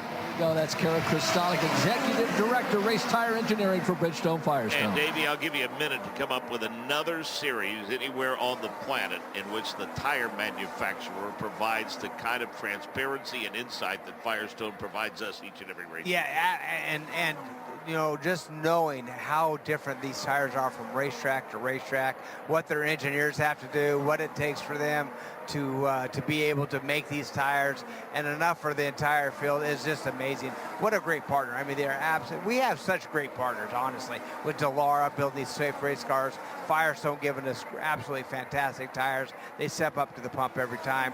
Honda and Chevrolet, I mean, the IndyCar series have done a really good job of bringing in good people. Well, you talk about OEMs and the quest to find another one, and that quest is ongoing. But I think one of the reasons why that conversation has never turned to tires is the same reason we haven't discussed another chassis manufacturers, because we've got two of the best in the business at their job in Firestone and Dallara, and I don't think there's any out there that feel confident coming in and taking them on. Well, I completely agree, and just why. I mean, it just works, and, you know, there's a lot of things, a lot of different things outside of motorsports I could bring up, and from businesses to a lot of different things. If it's not broken, don't fix it. And I think that if a lot of people use that strategy, you know, and is some common sense, that would make the world turn around a little bit easier. But right now, it's not broke, so why fix it? They do such a good job. They want to be here. We want them here. Everybody loves them. They do such a great job. And by the way, you know what? They're going to win every race. Right. We know they're going to win every race, but they continue to develop. They continue to do, you know, go testing on these racetracks and make the tires better and better. And they give us what we ask for. For example, the degradation of these tires, to be able to have that race slow down so it's not so fast. Have pit strategies thrown in, from having a softer compound to a harder compound on the road and street courses. They just do a good job. Yeah. Some shuffling at the top now. David Malukas has gone to P1 at 154.871. Joseph Newgarden second fastest at 154.486. That shuffles below back to third quick at 154.221. Connor Daly at 154.151. Then Award completes the top five. Siegel, Armstrong, Lundgaard, Rossi, and Louis Foster the top 10. Less than 25 minutes remaining in this final practice session, Jake Query. And speaking of shuffling, there is now plenty of that going on inside the pit stall of Devlin DeFrancesco. You heard Davey say, if it ain't broke, don't fix it. Well, in the case of Devlin DeFrancesco, that 30 car was broke. That's because, if you're just joining us, there was an incident on pit road, contact from the 14 car of Santino Ferrucci, whose car is directly behind Devlin DeFrancesco on pit road. Ferrucci was contrite about it, said, look, I apologize to that 30 team. It was just an incident along pit road, but it did cause damage to that 30 machine. And so Devlin DeFrancesco's car went back into the garage area, spent the majority of this practice session in it. He has yet to turn a lap in that number 30 machine, does Devlin DeFrancesco, but they just affixed the steering wheel. He is strapped into the car, and they're going to make the most of what they can at the end of this session here in this final 24 or so minutes. DeFrancesco, I think, had a pretty decent qualifying effort. He was talking about the fact that this team, Ray Hall, Letterman, Landing and Racing, they've tested here. They feel better about the setup that they had for the car, and I think a disappointment for DeFrancesco that he didn't get to use the totality of this practice session. But some time is better than no time, and it looks like that team thrashed to be able to get that car back out on the track. 23 minutes remaining in the session, and as important as this session but, you know, the importance of this session, voiced by all of the drivers, Davey, it could very easily put Devlin DeFrancesco in a hole tomorrow. Yeah, that's, you know, I hate seeing that for him, honestly. I know mistakes are made. I know Ferrucci made that contact. He's in that 21st spot. DeFrancesco is down at 27th, and with no laps, definitely going to affect them. Right now, his teammates, he's going to have to rely on them. Ray Hall in that 23rd spot is going to, you know, they're going to go do some down low. Foster actually running really good. In 10th, you got to remember, he missed out on that first practice sessions and looking pretty good right now for race setup. I mean, that wheels in the motor, chances are you raced it around this place once upon a time. I've been here off and on for a number of years, so What do you notice? What stands out to you after the NTT IndyCar Series returned here? What do you think is most notable in terms of the difference between this Milwaukee mile and the one that we raced on several years ago? You know, I would say the biggest thing is that patch they put down there, which they need to do because it was starting getting ripply down there, kind of rough, and then they put that patch in, and it just, we all expected to have additional grip, but we kind of maybe forced us to go in that second groove. And it was fast up there, and I think that's the biggest thing different from the past. I think they've done, other than that, just huge improvements like pit lane. If you recall, pit lane before, it was like a roller coaster going down it, very rough, very bumpy. The pit stalls weren't very flat, so all new concrete in the pit spaces, and then, you know, new asphalt down pit lane. Really good job. So some great upgrades. I just think everything about it looks more modern. You know, yeah, it does. It just does. I mean, just like I said when I first walked in, it just looked so clean, professional. You know, for the walls being painted, it looks like it doesn't look like a 100-plus-year-old facility. That's for sure. And if you recall, when the announcement was first made, I think the thing that everyone was most proud of is the fact that I think for the first time in a long time, you had city, you had state, you had the Fair Commission, and you had Penske Entertainment, the NTT IndyCar Series. There were a lot of folks that put aside what may have been differences previously, because let's face it, government waters are not the easiest to navigate. Yeah. But everybody was like-minded in their desire to bring IndyCar racing back to this facility. Yeah, that's right. I mean, everybody. I don't think anybody said, no, let's not go there. The IndyCar races aren't good there. And that was never a conversation. It was just like, hey, what's it going to take to get it back there? And I don't see it going away for a while, especially after this great crowd that's here right now, and then with the crowd that's supposed to be here tomorrow. So looking forward to many times back here in Milwaukee. 20 minutes remaining in this session. Earlier today, we caught up with a guy that has won his 17th championship as a team owner. And Michael Young caught up with him and talked about it all went back to the days when he was a driver and where he felt like his future was headed once upon a time. Here's Michael Young with Chip Ganassi. Yeah, with Chip Ganassi. We just got a chance to talk to Barry Wanzer. Congratulations on yet another championship, Chip. This is amazing. You tie Roger Penske all-time championships here in open wheel racing. You've put together such an amazing team. When did you start to get an idea, I've got something really special with this organization I put together? Oh, thanks, Michael. You know, it's been something that, you know, we've been building on for years. I've always said that IndyCar racing, you know, tenure, there's a lot of speed in tenure, and we're fortunate to have a lot of people here that have been with this team a long time, and you know, that really helps, especially when you come back like we are here in Milwaukee. You come back to a historical track where we've raced many times, and you know, but you know, when you have people that know what they're doing, and you plug in a driver that with the talent of Alex Palou, you know, you really have something to take to the bank. When you were a driver, when did the aspirations of being a team owner start to be planted in your mind? And when did you start to realize, I might have a knack for this team owner thing? Yeah, I don't know. You know, like I would have been perfectly happy, you know, just being a great driver. And but I wasn't, you know, I wasn't that good at it. So I guess I had to stay in the sport one way or another. And I wasn't a very good mechanic, so I guess team ownership was the only thing left. You have Scott Dixon with all the championships. Alex gets another, his fourth championship. But I like to look at the 8-car and what you have in Kiffin Simpson. I think we all have been so impressed with his maturation this year and the success that he has been able to get under his belt.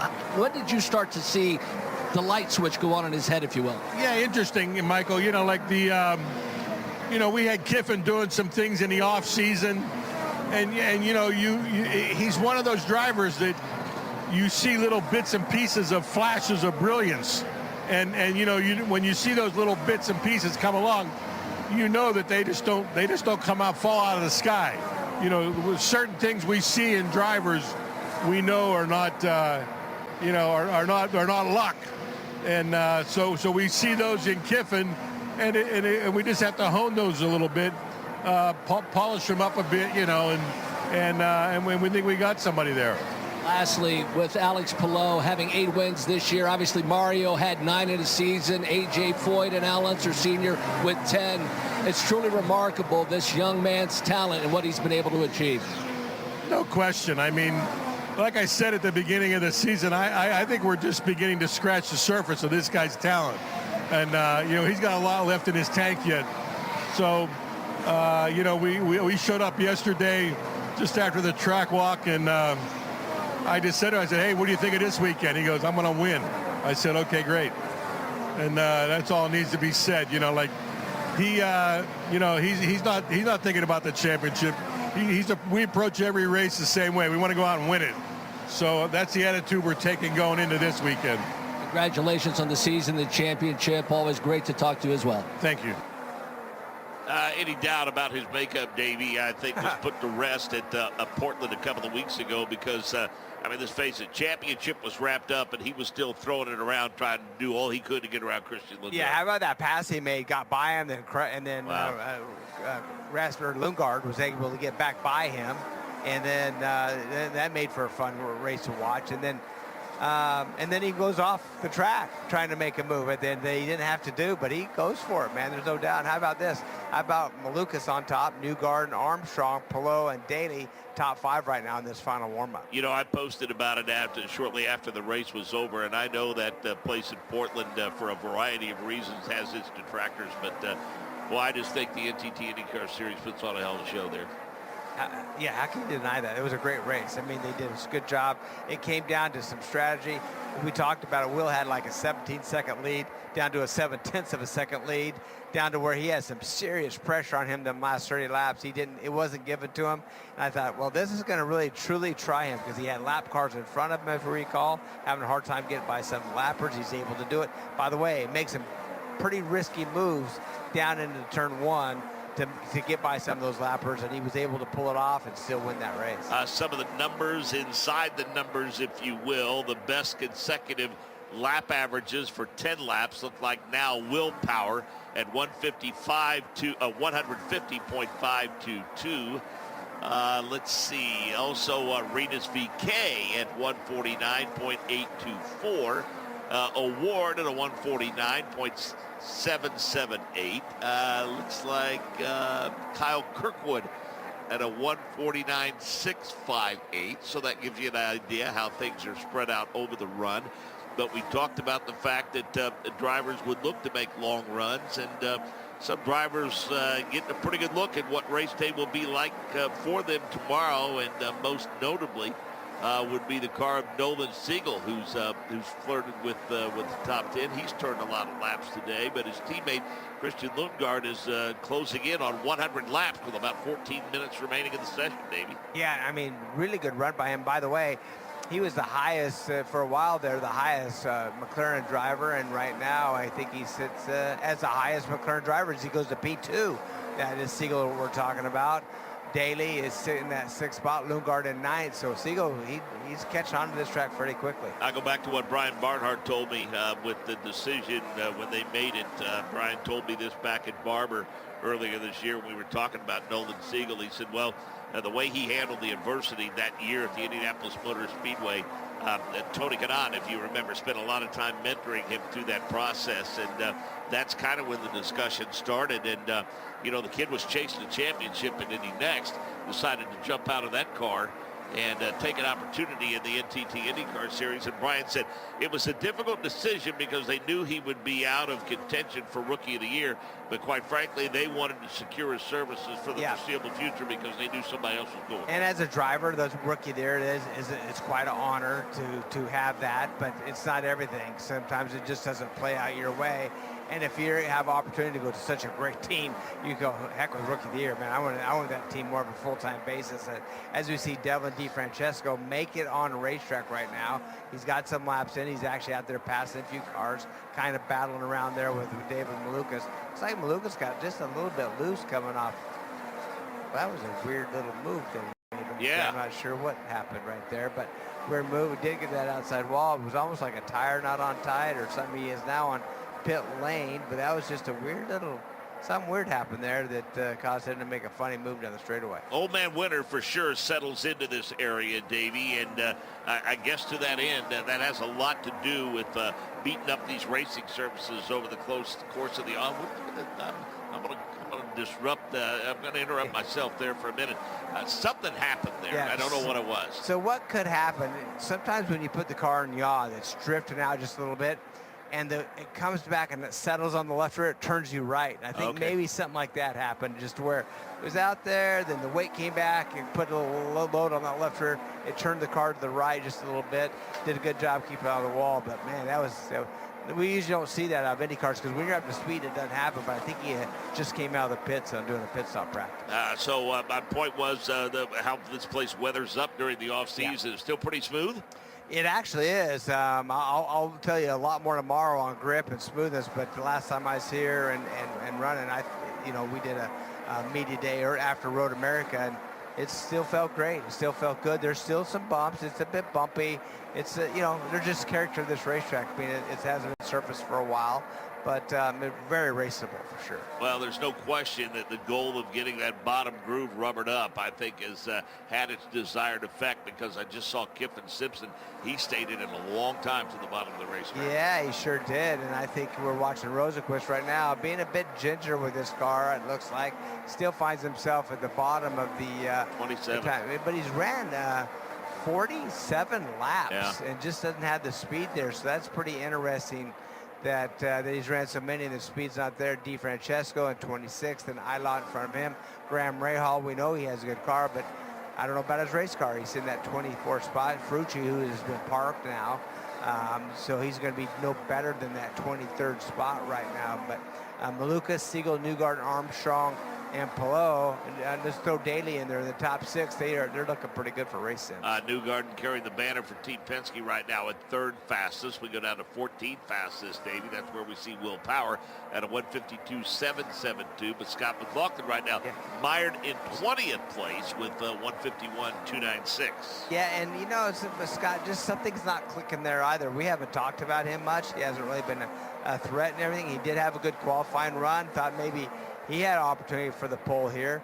It's been a year since he's won a race, and I mean, not just him, that team, but it seems like especially him, things just aren't clicking like they normally would in that Penske group with Scott McLaughlin. Clock continues to tick. We're just 10 minutes remaining in this session. Tomorrow, 10:25 local time, 11:25 Eastern, complete coverage. Nick Yeoman will handle the festivities for you, get you set up for the Indy next race, and then at 12:30 local time, 1:30 Eastern time, complete coverage of the Snap-on Milwaukee Mile 250. And Dennis Alger continues to impress, much like Alex Palou does. Yeah, he really does. I think, starting from the pole tomorrow, had like a mile an hour faster speed than second quick. I think he has really an opportunity to win his first oval tomorrow. It's his 3rd oval pole, but he'll win his first oval tomorrow. And he just he's going in with a lot of confidence.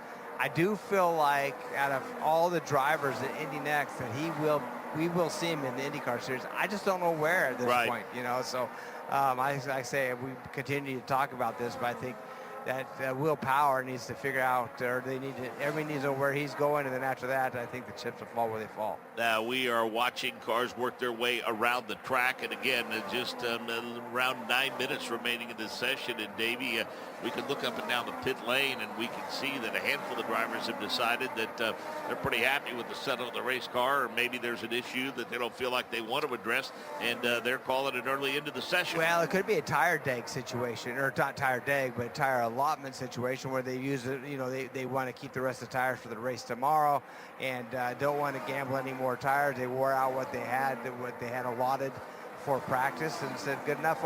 Or what you just said, hey, car feels good, I don't know how to make it any better. I feel good with it. I feel good way it's going to be for the race, and let's just park it. I remember, I go back to the story when Elio won his 4th. I'll never forget this, when they were asking Mike Shank about carb day. Elio pulled in with about 20 minutes remaining in the session, and they wheeled the car back to the garage, and he thought there was going to be a long debrief, and so they sat down and they said, okay, what do we need to do? What do we need to fix? And Elio said, don't change a thing. He said, I'm going to win the race on Sunday. Yeah, and he did win the race. Yeah. And that, as a driver that has won it before, until you win it, you don't know exactly what you need or exactly what it's going to take. But he laid it out and made a very short debrief out of it, and he goes off and wins that 4th Indy 500. Second fastest in the session, Jake Query's gone up, and David Malukas.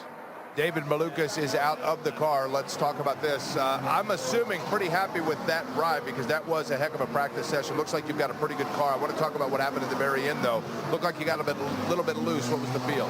Yeah, our half shaft ended up breaking there. So I knew something was wrong. I immediately pitted because that was not normal to be the car throwing me into a wall on the straightaway. So got very lucky there that we managed to keep it in one piece and bring it back. But really happy with how that session went. Obviously, car's very quick. I think we have a good car underneath us. But honestly, it seems a bit tougher than last year to pass. It seems like everybody's struggling a bit more. So overall, though, I think we're on the better end, right? So it's a good thing we qualified up front, so we'll see what we can do tomorrow. You've got obviously a really good car, David, and you keep knocking on the door, and this is the place where you've been so close. Does that mean tonight you sleep soundly or you don't sleep? No, we're going to be sleeping real good tonight. You know, we've had an incredible season, especially this second half. We're getting close, man. It's a lot of we're so close. So we'll see. We got 2 more races to go to finish the season off. Hopefully we can say it's not so close anymore and we actually get it done. All right, best of luck trying to kick that door in. Thank you. That's David Malukas, Mark. Yeah, he's one of those drivers, Davey. It's in that category where you feel like it, and I know it's a tried and true cliche, and we probably wear it out. And I know it's ultra competitive, but most seasons, people aren't going to do what Alex Palou has done. And I think if it's a season coming up in which it's not like that, David Malukas would be a strong candidate to get a victory lane. Yeah, no, and you know what? In a normal year, if a guy wins a couple races, that's a good year. If a guy wins 1 race, a lot of times that's a good year. You won a race, you got that behind you, you win a couple, it's like, man, you're in contention for the championship. When you win 8 of them, it leaves a lot of guys with that opportunity that they haven't been able to have to win a race. And I think Malukas falls in that category. And he has the speed, and also his teammate. I know things haven't gone well for Ferrucci at all, but they're right in the middle of the season. He was on fire, but it seems like the fire's slowly been dimming and going out, but hopefully they have a good race the last few. And then what he mentioned on the half shaft broke, that what happened, the car turned him to the right. That means the right rear half shaft broke. That means the drive from the gearbox to that right side tire, he lost that drive. The gearbox, or it wasn't turning, so the left rear tried to turn towards the fence. And good job, like he said, to keep it out of the wall. They come in, they'll get that fixed. And that's why he's out of the car early, because of a half shaft. A new comer to the top of timing and scoring with 5 minutes remaining in the session. How about the veteran Scott Dixon at a 156.712? Well, we know he knows how to win here. We just talked about people who know how to win and what they need, and Dixon's on top of that chart. 100 laps completed so far, 100 laps. The race, it'd be 100 or 250 tomorrow, but he's he's gone quite a ways through the race already, and 150 more need to complete it. So good run by Dixon. 106 laps by Lundgaard, and those are the 2 most so far, but no surprise Dixon's on top. 3-hour window tomorrow runs essentially from 12:30 local time to 3:30. We think the race, depending on cautions, may wrap up a little sooner than that. So any concern at all that because of the fact it's supposed to be cooler tomorrow, that the conditions are going to be a lot different than they are right now? I don't foresee it. I'm with you. I don't see the rain coming. I think the rubber's going to stay on the racetrack. I know it's a little bit cooler. What the cooler temperatures will do, a little more downforce on these cars, which should make them handle a little better in the corner. Engines obviously run better at a little cooler temperature. The track temp's not going to be high, so the oil's not going to come out of it. The sun does have that happen a little bit, so I think it's going to be really set up for really good conditions for racing. And we can also see, especially, the corners as we do on these ovals, that the marbles are starting to accumulate above that second lane. So you don't want to get out there right now, but there's a lot of laps that have been run right now on this racetrack and with no cleaning. So that's something during tomorrow. If there is yellows, if that is to happen, if we don't go straight green all the way through, they'll have trucks out there to clean those up. Michael Young. With Christian Lundgaard just outside of the top 10, walk us through your practice session, your thoughts of the track, and the ability to pass. Yeah, after qualifying, I was a little disappointed, obviously. I think there's much more in the car, and I think we have a better race car. It seems that way after practice 2 here, so for us it's just all about carrying that into tomorrow, and if we can't pass them on track, we got to pass them on strategy. A little bit about the low-line practice. Do you think that'll be utilized during the race? Oh, absolutely. Yeah, I mean, I was using it throughout the entire session. I mean, it's going to be very similar to last year, I think. Lastly, the tire degradation. Will Power said earlier they fall off quickly. What was your experience with the tires falling off? Yeah, very similar to last year again. I think, you know, you're going to be around 2 seconds slower from at the end of the stint compared to the beginning. So I think that's very similar to last year. Thanks for your time. We'll see you tomorrow. Thank you. Oh, Christian Lundgaard, guys. Davey? Yeah, I just seen a load of smoke. Thought it was motor bloom, but that was tire smoke. Somebody coming into pit lane. They just had to lock them up. I mean, a lot of smoke up down pit into pit lane. Like I said, thought my motor was going, but it was just locking them up. That tells you they're pushing that speed limits at pit in right now. A lot of practice on pit lane and band. We can just see how tight that is. Wow. They're all doing pit stop practice, and man, it is tight down there. I tell you, man, if we get stops under caution, it's not pretty, is it? No, and here's the thing, as you suggest, especially with that brake smoke off the cars. I mean, you know, you have to go wind your way all the way around 1 and 2, and then blend your way back out onto the racetrack and essentially the exit at turn number 2. But boy, you better get really low with and we've got an issue with Stingray Robb in turn number 2, Davey. What a bummer. I mean, he got in there pretty good. That right front wheel folded back. It's going to be a checkered flag to this session with 1:30 left. Didn't see what happened there. If he was coming off of a stop on new tires, they were cold. I'm not sure exactly what happened, but just a bummer for Stingray. Blew it in. Well, here we got it on board right now. Shoots it down into turn 1. Everything looks good. He just a little bit high down there, just a little bit high, and then oh boy, did it get the right side of that car heavy duty. I mean, right front, right rear, and as you can see how high he went there. He just missed it down. He had a lot of input in the wheel, but boy, it got the right side of that car from suspension, right rear, right front, and the bodywork. That's just unfortunate for Stingray. And you literally cannot turn the car in this situation. No. He was up in the marbles. You can see the marbles we talked about just a while ago, how they've accumulated. And when he overshot turn 1, just that little bit and got up too high, you know, he's just along for the ride. He's a passenger at that point. Got himself out of the race car, and he is okay. He will head back to the infield care center for the obligatory check from the folks running the care center back there. What a long day it has been, and what a fun day it's been. And Alex Palou will lead the field to the green flag tomorrow. Join us again. A fairly early start to the day, 10:25 local time, 11:25 Eastern time. Complete coverage of the Indy Next race, and then flag-to-flag coverage of the Snap-on Milwaukee Mile 250. Join us as we start to set the stage for tomorrow's race at 12:30. Director of IndyCar Radio is Chris Pollock. On-site engineering and production courtesy of Rick Evans. Corbin Lincolnfelter back at our Indianapolis studios running at Master Control. What an amazing day for